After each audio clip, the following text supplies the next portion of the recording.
Estimadas irmãs, queridos irmãos, o tema que vamos abordar hoje é um tema do conhecimento de muitos, mas a sua aplicação muitas vezes deixa a desejar, segundo que temos ouvido nas diversas reuniões da doutrina que participamos. O tema é sobre a reencarnação.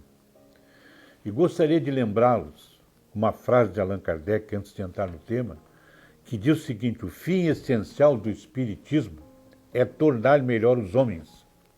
Nele não se procure senão o que possa concorrer para o seu progresso moral e intelectual. E isso está na obra O Espiritismo em sua mais simples expressão. Temos ainda, meus irmãos, uma definição da professora Doreen Contley, que diz o seguinte: o Espiritismo é uma proposta pedagógica que considera o homem como um ser livre em constante aprendizado no caminho da perfeição, ou seja, na busca da espiritualidade maior. Então, o que é a reencarnação, meus irmãos? Todos nós sabemos que a reencarnação é a volta do espírito ao corpo físico. E qual é a finalidade? A reencarnação, ela pode ser considerada uma expiação no sentido de dar ao espírito oportunidade de progresso na sua jornada. A cada nova existência, o espírito dá um passo para prosseguir diante da sua evolução espiritual. Deus impõe a reencarnação com o fim de alcançarmos a perfeição.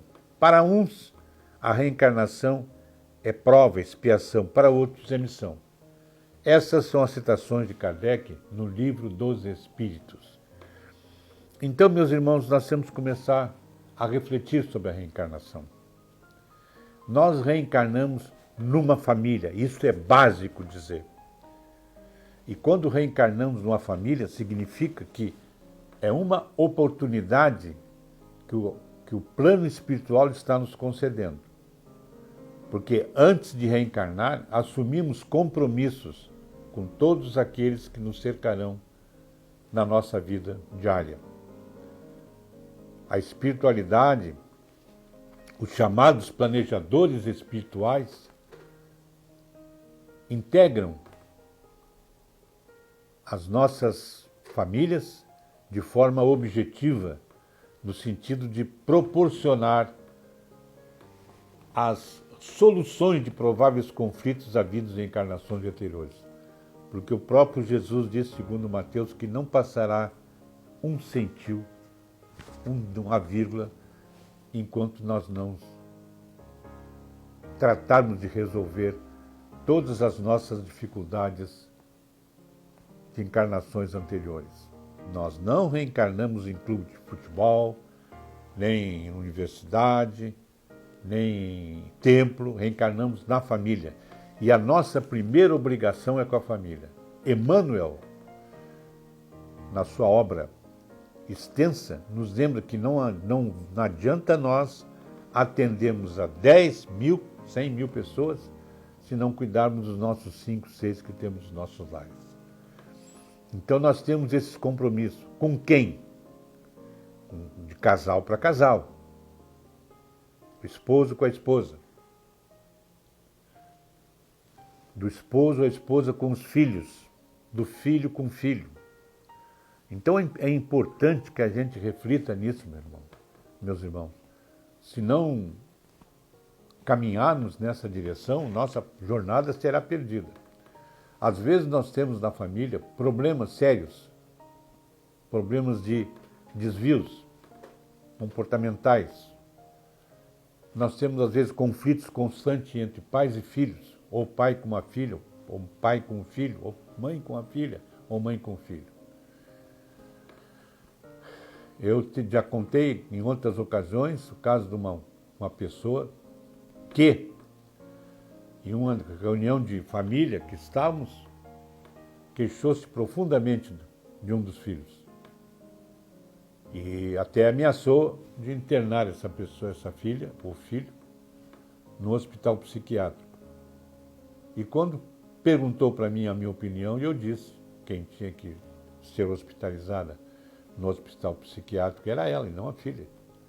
Porque ela havia assumido compromisso perante Deus, perante a espiritualidade maior, para recuperar o seu relacionamento com a filha. Então, meus irmãos, é preciso que a gente entenda isso.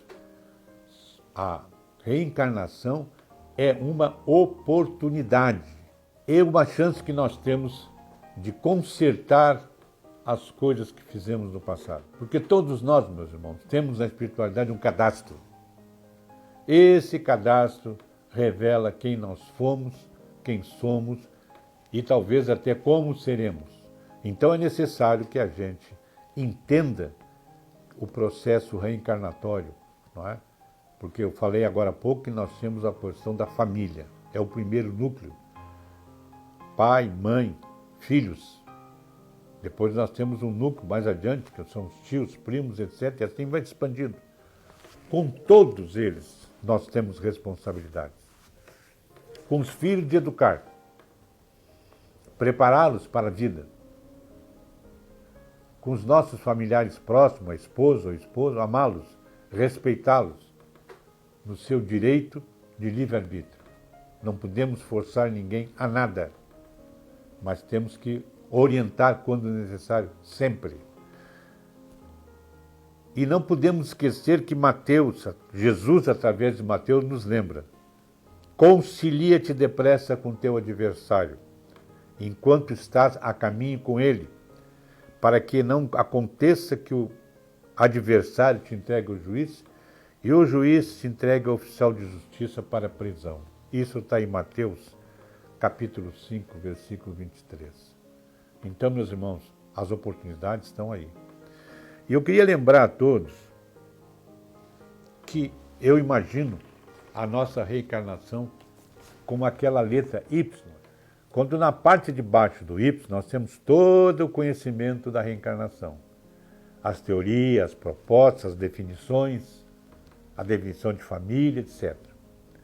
E em cada haste do Y nós temos uma outra versão. Nós temos a haste que nos leva à reencarnação como processo de regeneração, de resgate. Porque na maioria das vezes as nossas reencarnações fazem como um processo de resgate. Então nós temos que nos conscientizar de que muitas vezes o resgate é a nossa missão nessa encarnação. Também, na outra ponta, há a questão das responsabilidades, da missão que temos como cidadãos, como espíritas, como trabalhadores da seara de Jesus. Então, nós temos dois caminhos. Um caminho em que temos que nos conscientizar que temos provas a resgatar. São difíceis? São difíceis. Ninguém diz que é fácil.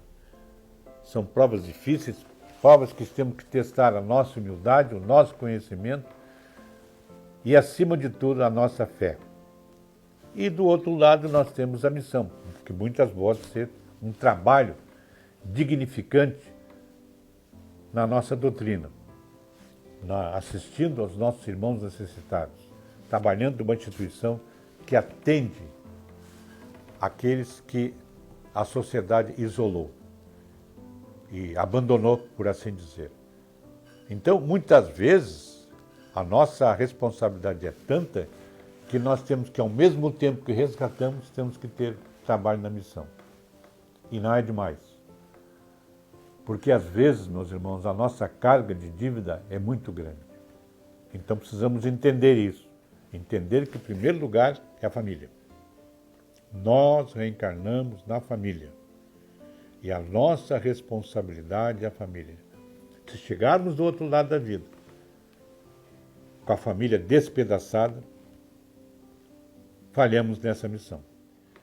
Por mais dura que seja, temos que construir a família. Temos que alicerçar todos os comportamentos familiares. Porque a reencarnação é isso.